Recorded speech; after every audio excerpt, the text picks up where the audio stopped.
Okay, so Artemis. It's as close as you can get to a Star Trek game that you get to play as part of the crew. There's 6 positions. There's helm, weapons, comms, science, engineering, and captain. Captain doesn't have a station, but the other stations all report to the captain. The captain is a unifying voice. He directs the ship and directs the actions of the crew, and a good crew will listen to the captain. Let me just check and see how my sound is. Bear with me, thank you. Actions of the crew, and a good crew will listen to the captain. Let me just check and see how my sound is. Bear with me, thank you. Alright, so I've adjusted my gain. I've repositioned my microphone, and I'm facing the screen now that I'm going to be most likely facing during the gameplay itself. Checking the sound again. Thanks again. Adjusted my gain. I've repositioned my microphone, and I'm facing the screen now that I'm going to be most likely facing during the gameplay itself. Checking the sound again. Cool. Alright. So, we went over Captain. Engineering is basically the overclocker. You move things up and down as far as scroll bars. Those apply extra power to certain stations. It all makes sense once you see it. And then you have coolant. If you increase the power to something, it's going to be used faster. It's going to overheat. If it overheats, that's bad. It can actually blow up. And if somebody's standing nearby, like a damage control team member, a member of your crew, you can kill that person, and you can replace those at space stations or whatever, but it's not something that you want to do, especially if you're battling. You want to try and keep those guys alive, because when you take damage, subsystems will take damage, and you'll need to direct their actions or leave them autonomous. I leave them autonomous most of the time. The cool thing about engineering, you can set presets. The presets will allow you to quickly change between different station settings. So if you know you're going to battle, boom, you go to preset whatever number, and you've got your beams up, you've got your torpedo up, you've got your maneuver up, whatever it is you need for your particular play style. If you're just traveling around the system, it might be best to increase power to other systems, such as sensors at certain times or whatever. Anyway, moving on. Communications, pretty self-explanatory. You communicate. You communicate with other ships, with other stations, and with the enemy. The enemy options, you can taunt, and you can also you can ask them to surrender. Stations, you can tell them, you can check their status, say, hey, what's going on? Are you under attack? How are you doing? If they've just suffered an attack, you want to make sure that they're not ready to die. So if multiple stations are being attacked at once, you want to go to the one that's the weakest or most likely to be saved given this tactical scenario that you're playing. Losing stations is bad because that's where you get additional weapons, additional energy, and if you run out of energy in space, you will slowly regenerate it, but it can be very bad. Next, let's see, science, you scan the area for enemies, you scan the enemy, the friendly ships, enemy ships, and basically advise the captain as to what's out there, get directions and headings and distances. The helm steers the ship. You direct the actions of the ship as far as the speed and which section you're going to next. Engineering, weapons, pretty self-explanatory. Again, you load and unload weapons, you fire weapons, you target enemy ships, and you can control the shields. There's, 2 stations that control the shields. Let's jump right in. As you can see on my screen, I've got 2 different views. The main viewer is the large window. The large window will show basically the cinematic version, and from time to time it'll pop up info. It'll also, the main viewer is also what's, for those people who want to set a game up, is going to be your server, so it's your game settings. You can do solo, PvP, co-op, scripted, or a war server. Generally, Artemis is best played with 6 players, or more, if you can get 2 crews together and pilot 2 different ships, or some semblance thereof. That's the best way to play it. Now, I'm going to turn this down a little bit.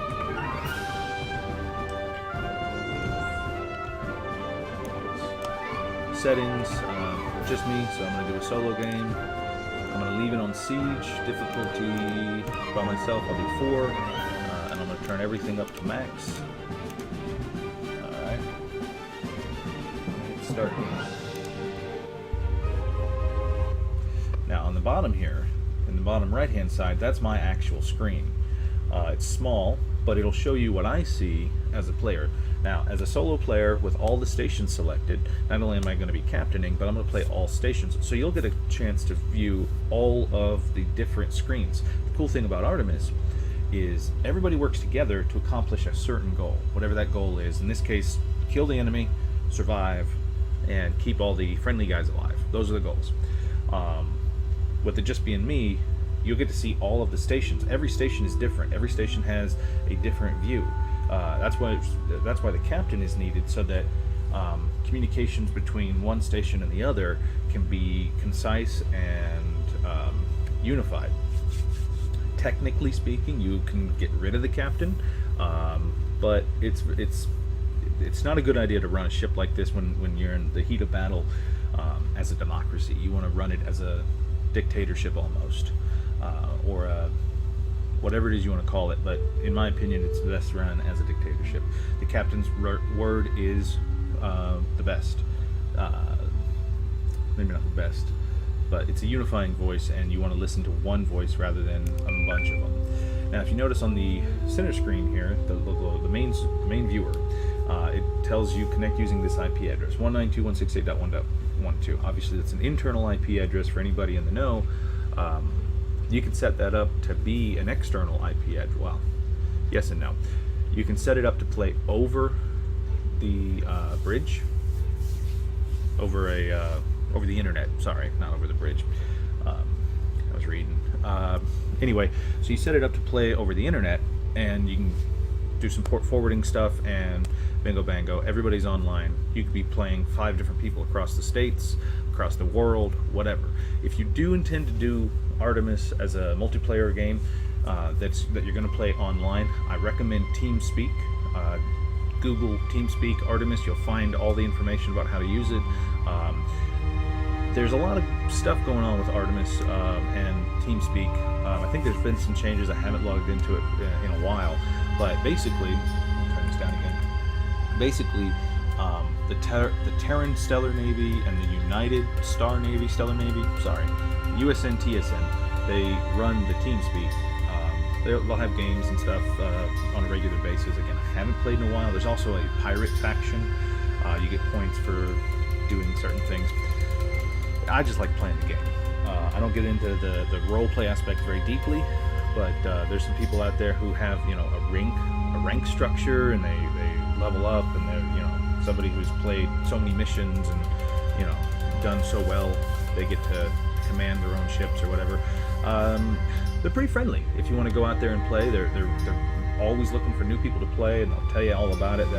They're kind of fast-paced, so if you get in there, get ready for that. They'll shoot out orders and expect you to move quickly. Now, some people will guide you through the process and be willing to take on a new crew member and walk you through it. But the other cool thing about them is they won't put you in a situation that you're not comfortable in.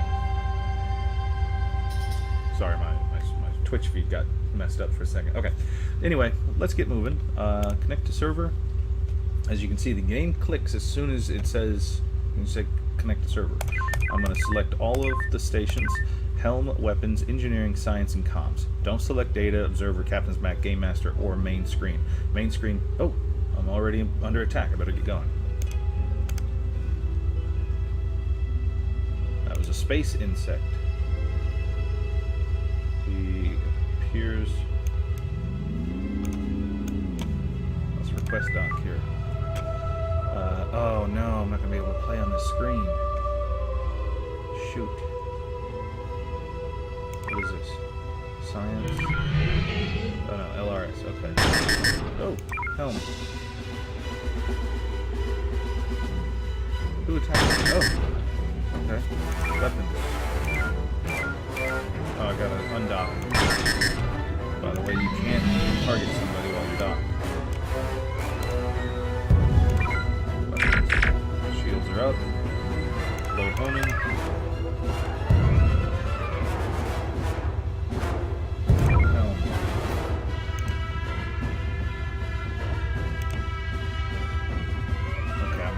on one computer, and it looks like I'm already experiencing some lag. So, not good. Weapons. You don't want to load the nukes and fire them so close to the friendlies. Not friendlies, sorry. So close to, yeah, to friendlies. The Deep Space One apparently is under attack by an insect as well as these guys. Reverse.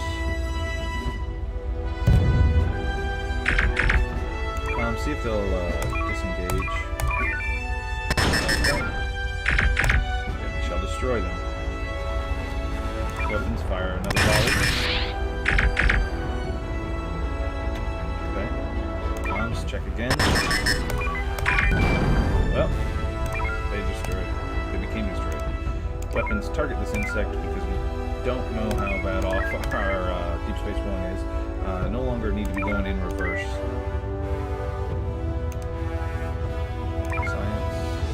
Oh my, we have a lot to go through.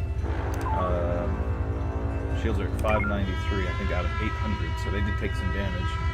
Let's see what's going on here. Alright, we've drawn the attention of the insect. Weapons. Load more homing missiles. Okay, looks like we got it. We don't need to be going in reverse.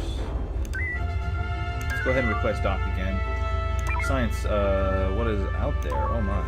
Lots and lots and lots of stuff. So, Science Station, as you can see, is up and running. What I need to do is go ahead and tell all the other ships to converge on Deep Space One. Go defend Deep Space One, other ship. Go defend Deep Space One, other ship. Go defend Deep Space One. The reason I'm doing this is that from time to time you get missions. It's easier to complete the missions, especially if you're just playing by yourself, if all the ships are congregated around one station. Now, sometimes the missions say go to this station and come back and whatever. Alright, so R31. As you can see on the comm station, R31 says they won't accept our orders, so we need to find out why. R31, hail. Our shipboard computer has gone haywire. We can't reboot it. Please help. Okay, 001, or 001. Oh, Deep Space 2 is under attack. Science, Deep Space 2 is under attack. They're not doing well.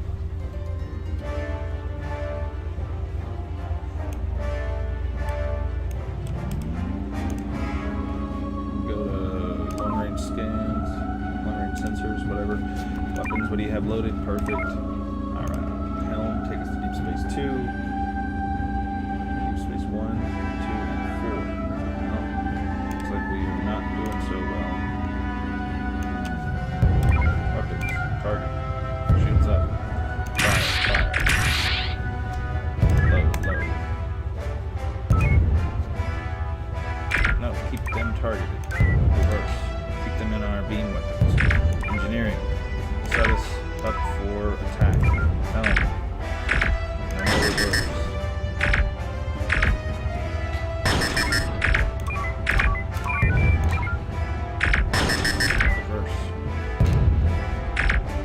Okay. Our systems has been destroyed. Damage gone.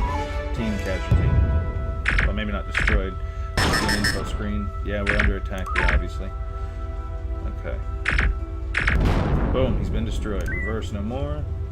Give us a bump of a little bit of warp. And request dock, shields down. Science. Victor 63, what is that? What is this? Biomech? Biomech. Okay, we have docked. Scaron Defiler. He's coming for Deep Space 2. Let's scan him again. What we are doing now with the second scan is a deep scan, essentially. We're checking everything out to see what's going on. Now, it looks like this guy is going to be attacked by a space monster. Alright, his weakest, Scaron Defiler Victor 63, his weakest frequency is alpha. So, weapons, we're going to set our beam frequency to alpha. We're going to turn left.